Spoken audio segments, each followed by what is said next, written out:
हाय दोस्तों, मैं हूं ज्योति पाल और आप सभी का स्वागत है मेरे चैनल इनर ज्योति में। दोस्तों, जैसा कि आपको पता है कि हम पतंजलि योग सूत्र पर बात कर रहे हैं और आज हम बात करेंगे योग सूत्र 12 नंबर पर। तो यहाँ पे महर्षि पतंजलि जी समाधि समाप्ति की बात कर रहे हैं दोस्तों। तो अगर आप कंटिन्यूटी में सारी पतंजलि का जो योग सूत्र जहाँ से आपने स्टार्ट किया है अगर आप देख रहे हैं तो आप समझ रहे होंगे कि जब हमने 10वें नंबर सूत्र पे बात करा था तो उन्होंने कहा था कि चित्त विक्षेप कैसे आता है। मतलब आप के ध्यान योग में जो आपको प्रॉब्लम आ रही है, जो विघ्न आ जाता है, वो कोई बाहर से विघ्न नहीं आ रहा है, वो आपका अपने अंदर का ही विघ्न है, आपके ही मन का है वो। उसमें बहुत सारे पॉइंट्स हमने देखे थे क्या क्या हो जाते हैं, उसमें आलस्य रहता है आपका, आक्रमणता रह जाता है आपका। ठीक है, वो सारी चीज़ें हमने देखी थी कि उसके कारण जो है योगी जो ध्यान नहीं लगा पाता है। और फिर हमने ये देखा था कि पहले तो हमने ये भी देखा था कि वृत्तियाँ क्या क्या है ना, कितने प्रकार की वृत्तियाँ और किस प्रकार से उठती है, जो हमारे अंदर थॉट्स उठते हैं उसके कारण जो लहरें, आपको जो एग्जाम्पल दिया था, बताया था, है ना। तो उस हिसाब से उन्होंने कहा था कि जो लहरें आपके दिमाग में उठती रहती है, दिन भर आपका चित्त किसी न किसी में लगा रहता है। तो उन्होंने कुछ वृत्तियों की भी बात करी थी कि या तो प्रमाद में उन्होंने बताया था एक तो जो कि इंद्रियों के द्वारा जो हम ग्रहण करते हैं, या हम देख के या सुनकर उसके बाद जो हमारे अंदर जो थॉट्स आते हैं उससे तो हमारा मन विचलित होता है। कोई ऐसी गलत बातें आपने सुनी या देखी या किसी ने कुछ बोल दिया तो जो हमारे अंदर क्रोध आता है, ये सब चीज़ें आती हैं, तो उनके बारे में उन्होंने बात करी थी। फिर उन्होंने कहा था एक मिथ्या ज्ञान भी आपका होता है, जिसको उन्होंने विपर्य कहा था कि चूंकि आपको पता नहीं कि आप क्या हो, आप अपने आप को शरीर मानते हो, तो अगर शरीर मानोगे दोस्तों तो शरीर से संबंधी जो भी आपकी समस्या हो तो रहेगी। उसके ऊपर उन्होंने कहा था। फिर उन्होंने बात करी थी विकल्प की, जिसमें आप इमेजिनेशन करते हैं कि ऐसा हो जाएगा, वैसा हो जाएगा, वैसा हो जाएगा, उसमें आप चलते हैं, मतलब आपका चित्त किसी न किसी अवस्था में रहता है। फिर उन्होंने बोला था कि निंद्रा में भी बोला था कि आप कोई ना कोई जो सपने देखते हो वो भी अच्छी बात नहीं है। अगर नींद आपकी पूरी नहीं हुई है, मतलब अगर आप सपने से उठ के अगर उठे हैं तो उसका मतलब आपके अंदर वो शक्ति नहीं आ पाई है, उसमें भी आपका चित्त करने घूम ही रहा था। फिर उन्होंने बात करी थी स्मृति की कि आप किसी न किसी पुरानी स्मृति में रहते हैं, मतलब चित्त आपका किसी न किसी में रहता है। इन वृत्तियों की उन्होंने बात करी थी महर्षि पतंजलि जी ने। और फिर उन्होंने कहा था कि चित्त प्रसादन, जो हमने पिछले वीडियो में देखा था कि चित्त को कैसे हम स्वच्छ रखें, कैसे प्रसन्न रखें, उसके जो उन्होंने बताया था कुछ साधन आपको, है ना, जिसमें आप कुछ मंत्र बोल सकते हैं, अपने गुरु को याद कर सकते हैं, है ना, ईश्वर का ध्यान कर सकते हैं, एक ही भाव में आप एकत्र हो सकते हैं। तो बहुत सारी उन्होंने पॉइंट्स बताए थे उसमें। तो आज वो ये बता रहे हैं कि अगर आप समाधि तक पहुंच जाते हैं, मान लीजिए ये सब करके, और चूंकि अपन पहले से बात करते हुए आ रहे हैं कि कुछ चीज़ें कैसी होती हैं, उन्होंने क्या कहा था कि कोई चीज़ आप अगर दबा के करते हैं अपने अपने आप को, है ना, शास्त्रों में से पढ़ पढ़ के या लोगों ने कहा है, तो आप क्या करते हैं अपनी वृत्तियों को दबाते हैं। तो उसके बाद अगर आप आगे बढ़ते जा रहे हैं तो वो जो समाधि की जो समाप्ति होगी उसको उन्होंने बोला है वितर्क समाधि, क्योंकि आप तर्क वितर्क करके वहाँ तक पहुँचे हैं। तो उसमें आपके विचार रह जाएंगे, मतलब कहीं ना कहीं उन्होंने उसको दमनकारी नीति बोला था, जैसे कि आपको बताया था। तो इसमें बोलते ना, वो उनका कहने का मतलब ये है कि जो समाधि समाप्ति की वो जो बात कर रहे हैं, इसका मतलब क्या हो रहा है कि अब बाह्य वृत्तियों की चंचलता समाप्त हो गई है। बाह्य वृत्तियों की चंचलता अब समाप्त हो गई है। अब आपको इसका मतलब ये होना चाहिए कहने का कि कहीं ना कहीं कोई और चीज़ तो मिल गई है दोस्तों। अगर मुझे मेरे अंदर कोई प्रकाश मिल जाता है और मुझे मालूम पड़ जाता है कि वही मेरा असली, उसी को उन्होंने मणि कहा है एक्चुअली में, उसको मणि बोला इन्होंने एक तरह से। ठीक है, तो वो मणि अगर आपको मिल जाती है, फिर आपको कोई दूसरी चीज़ें कोई आकर्षित करेगी क्या? भाई अगर उससे भी मूल्यवान कोई चीज़ आपको मिल जाए तो आप उस चीज़ को ध्यान देंगे क्या? आप अपने सांसारिक जीवन में देख लो ना, आप अगर आपको कोई अच्छी चीज़, बड़ी चीज़ मिल जाती है तो आप छोटी चीज़ पे ध्यान देते हैं क्या? ऑटोमेटिकली आपको ध्यान देने की जरूरत है कि ऑटोमेटिकली ध्यान हट जाता है, फिर उस बड़ी चीज़ पे चला जाता है। तो वही कहने का मतलब है कि संसार की जितनी भी चीज़ें हैं उन सब से हट जाता है ऑटोमेटिकली। उसको बोला उन्होंने निर्वितर्क समाधि। तब आप उस समाधि में चले जाते हैं। कब चले जाएंगे? जबकि आपको कोई ना कोई चीज़ अंदर मिल जाएगी, एक प्रकाश मिल जाता है, उसको उन्होंने बोला। तो भाई जो मन की जो चंचलता है वो समाप्त हो जाती है। लेकिन एक वो लोग भी होते हैं दोस्तों जो कि काफ़ी तर्क वितर्क करके अपने आप को रोक के, मतलब वो कहने का दमनकारी की नीति अपना रहे हैं, और फिर अगर वो बोलते हैं हम समाधि तक पहुंच गए, तो उसको उन्होंने नाम दिया है वितर्क समाधि एक्चुअली में। कि आप तर्क वितर्क करके पहुंचे तो शब्दों का भंडार आपके अंदर है, आपके अंदर अपने विचार है, अपने को आपने समझाया है हर बार।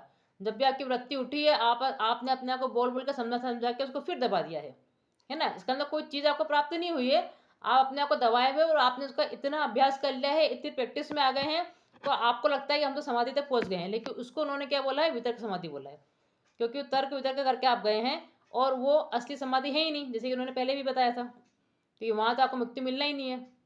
किसी भी दिन अगर आप आउट ऑफ कंट्रोल हुए तो वो तो छूट जाएगा, सब जितना भी आपने दबा के रखा हुआ सब एक साथ ही निकलेगा फिर तो वो, है ना, उसको तो उन्होंने असली बोला ही नहीं है।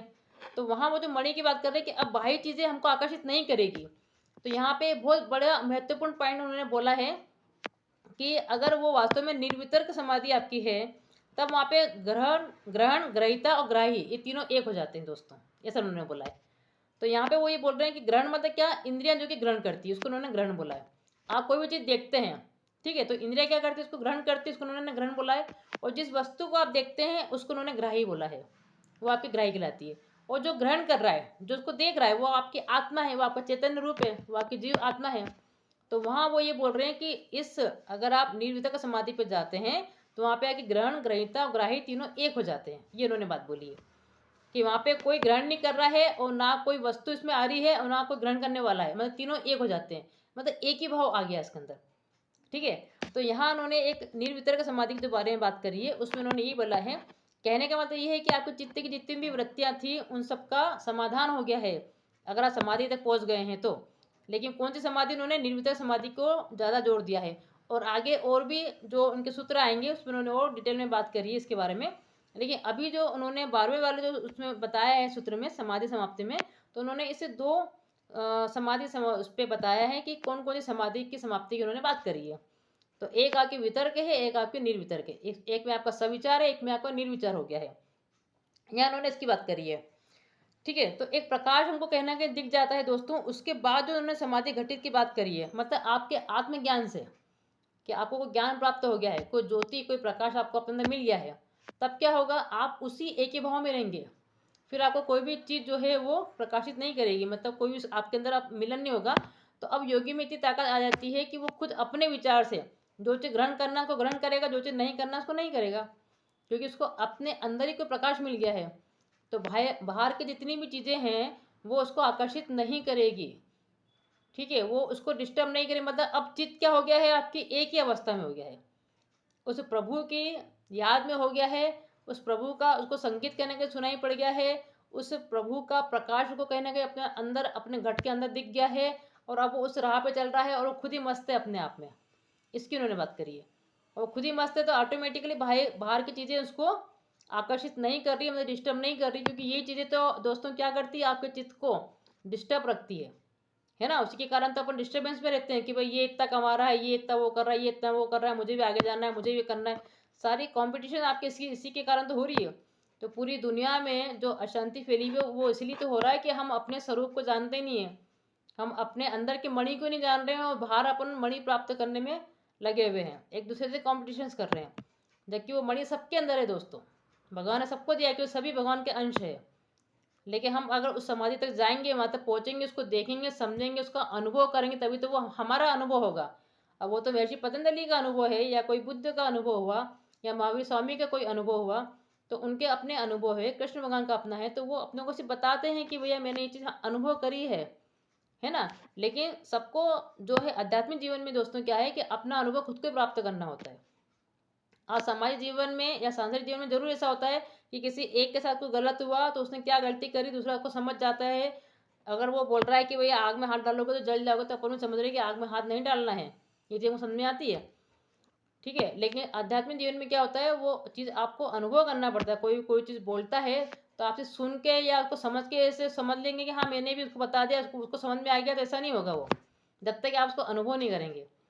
अगर कोई बोल रहा है कि मुझे कोई ना सुनाई देता है, उसमें जो आनंद है मुझे ये है, वो उसको व्यक्त नहीं कर सकता है, वो तो आपको खुद को ही समाधि लगा के उसको सुनना पड़ेगा और उस आनंद को आपको समझना पड़ेगा और उसको आपको अनुभव करना पड़ेगा, तभी वो आपके लिए नाद है, वो आपके लिए अच्छी चीज़ है। नहीं तो वो सिर्फ सुनने सुनाने में कुछ नहीं होगा दोस्तों, कि अगर किसी और को अगर प्रकाश मिल गया है, वो आपको कितनी भी बातें बोल दे, कुछ भी कर दे, आपसे सुनते रहोगे बैठे बैठे, उससे कुछ नहीं होगा।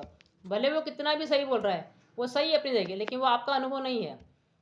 तो आध्यात्मिक जीवन में दोस्तों ये ध्यान रखो कि अपना अनुभव अपने खुद को ही प्राप्त करना होता है। तो समाधि और योग तो हमको खुद को ही करना होगा, लोग भले कुछ भी कह दें हमको। संसारिक जीवन में जरूर ऐसा होता है किसी ने जो कुछ किया है उसको देख के समझ जाते हैं, है ना। लेकिन इसको सिर्फ पढ़ के या आप समझो कि मैं सिर्फ समझ के कर लूँगा, वो नहीं होगा, आपको अपना अनुभव लेना पड़ेगा। तो बस यहाँ पे उन्होंने यही समाधि समाप्ति के बारे में दोस्तों बात करी है।